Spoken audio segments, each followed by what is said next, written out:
Well, hello, and welcome to another episode of Mikey's Moments, a life adventure. This episode is going to be a little different. In the past, the episodes that I recorded here at YouTube, I was recording simultaneously on my podcast. That's not going to be the case tonight, because I already recorded my podcast earlier tonight, because I'm bringing you a special, very special, in my opinion, episode. This episode is going to be entitled The Watchies. What are the Watchies, you ask? I'm glad you did.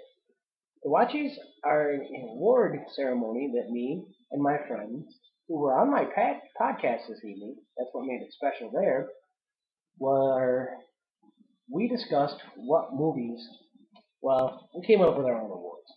You've got the Oscars, and you've got the Golden Globes, and the People's Choice, and countless others. And my friend Chelsea. See if I can get it in the camera. Nice. My friend Chelsea. You're probably not going to be able to see very much, but that's her. And my friend Tom. And that's, whoops. And that's Tom. They're my friends. Yes, see, I actually have real friends. I'm just not on this internet thing.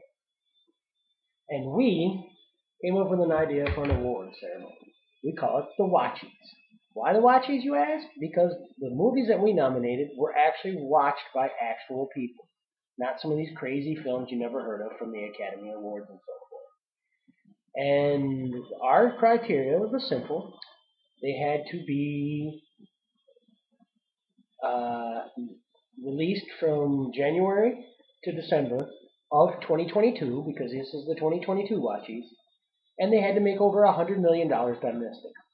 That brought all of the films that we would talk about to 18. And then what we did is we each nominated people in the categories that we had.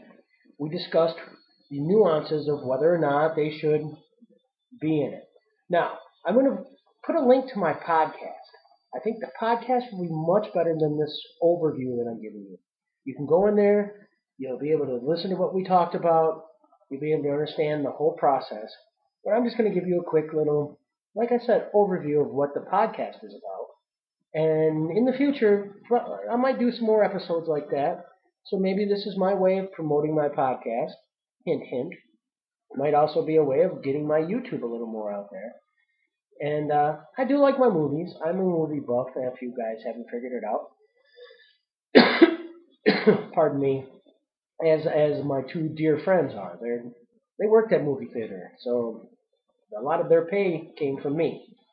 So, the 18 films that we were able to nominate from were the following.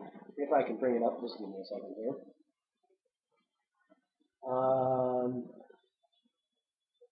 Domestic box office 2022.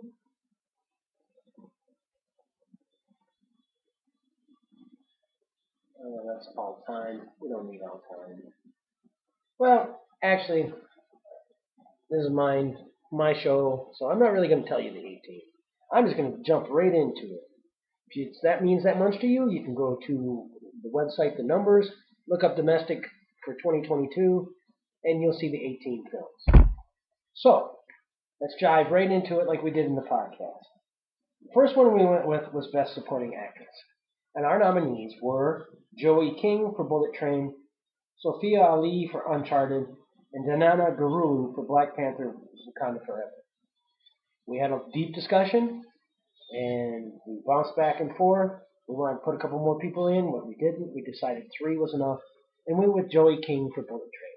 Surprise, surprise, we didn't go with any of the favorites from the Oscars, the People's Choice, and so forth. Next was Best Supporting Actor. We went with nominated Paul Dano for The Batman, Miles Teller for Top Gun Maverick, and Benedict Wong for Doctor Strange in the Multiverse of Madness. And we gave it to Paul Dano. We gave it to Paul Dano simply because his villain, as the Best Supporting Actor, was he brought something different to the villain. More emotion, more as I put it, and other people put it in the podcast, which I'm going to keep plugging. Go listen to it. I'm going to make sure you get the link in the bottom here. He saw the world as gray, and that's not black and white like most villains do. And that is what he did that made it different. And then we went with Best Actress.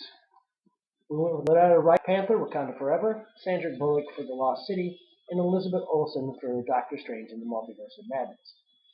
And after the, again, discussion, we actually went with Elizabeth Olsen. And I think the key for this one might have been something I said, is in the at the end when she realizes that the children that she's trying to desperately save, she's scary. She's terrifying them.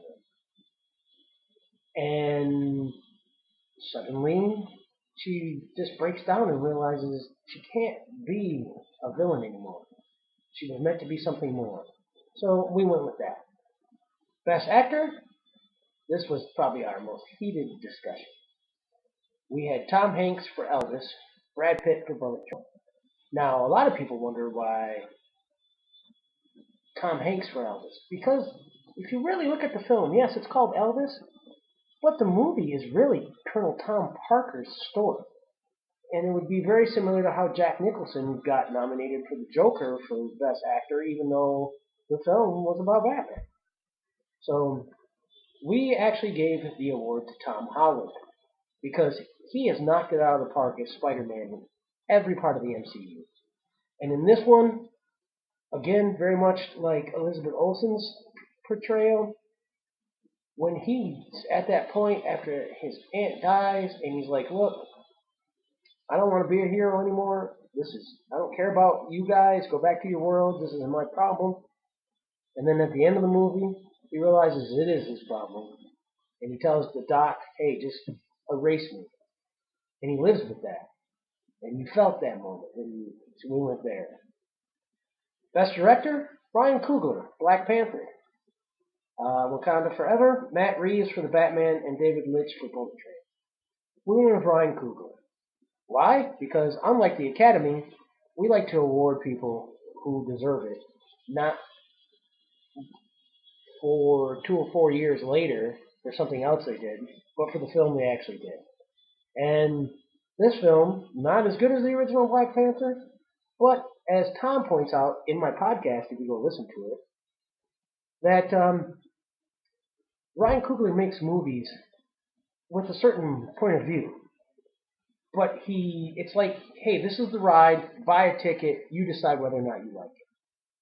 He does that, and he does it in a way, and as I point out in the podcast, which you need to listen to, and you really should, it's pretty good. Yeah, of course, I think everything I do is pretty good. But anyhow, yeah,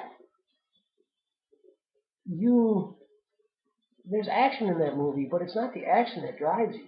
It's the characters and the way they make you feel. And Coogler just has a way of grabbing a hold of those characters and saying, hey, here we are. And then for Best Film, we went with 5.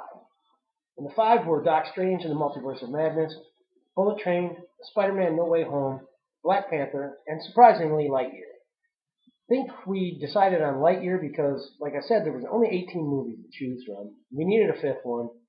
And of the other ones, this was probably the strongest. And so that's not saying much. It got there because, well, it was better than the rest that ran. So we ended up going with Bullet Train. And the reason we went with Bullet Train is because it was a surprise movie. It had fun. It had humor. It had action. It had characters you could relate to. And it was just, well, good. And so it deserved to be the best picture. And this is the first Watchies. Now, a year from now, I'm going to do this again. My friends are going to do it again with us. But I want to hear your opinions too.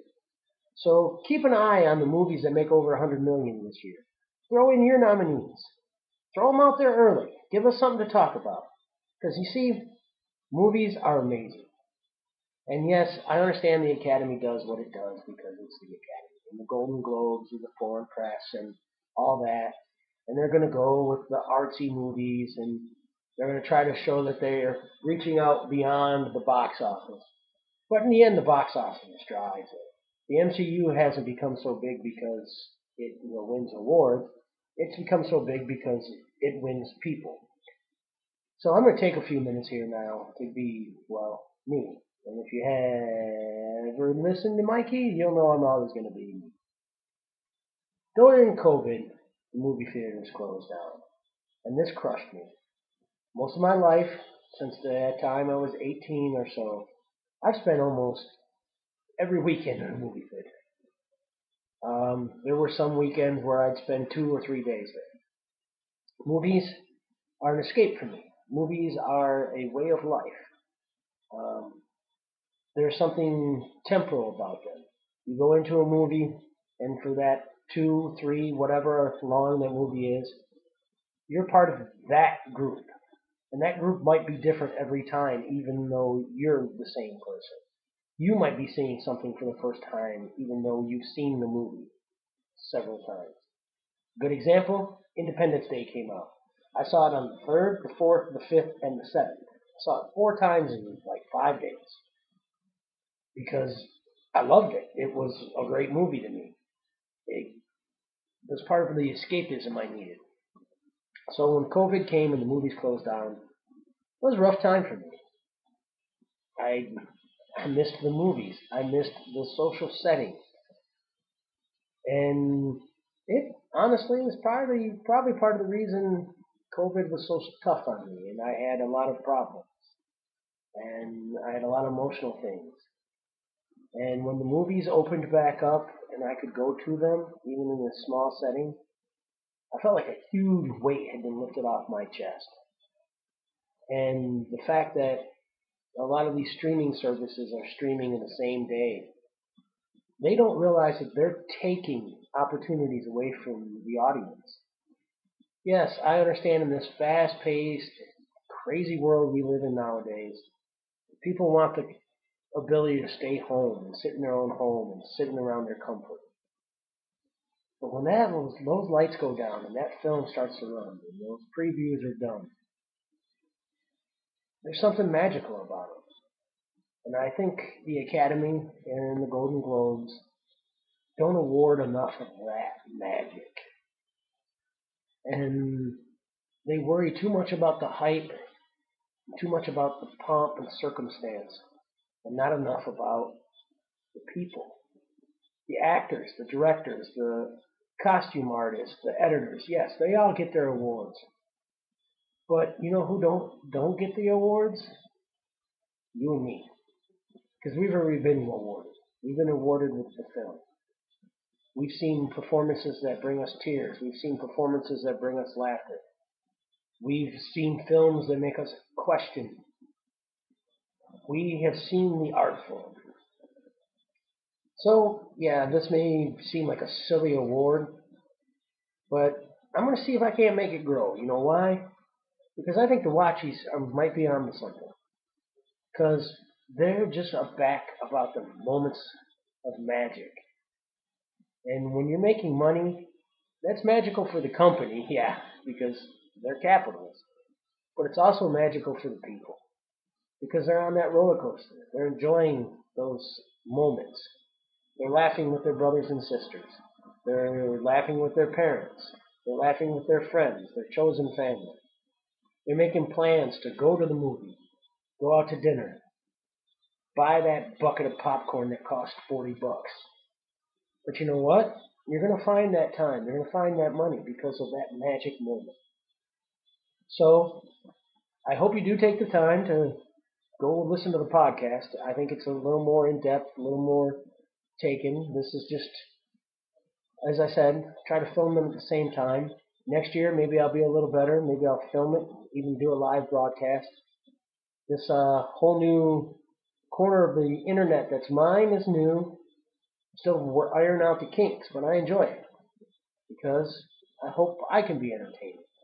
Maybe temporal for a moment.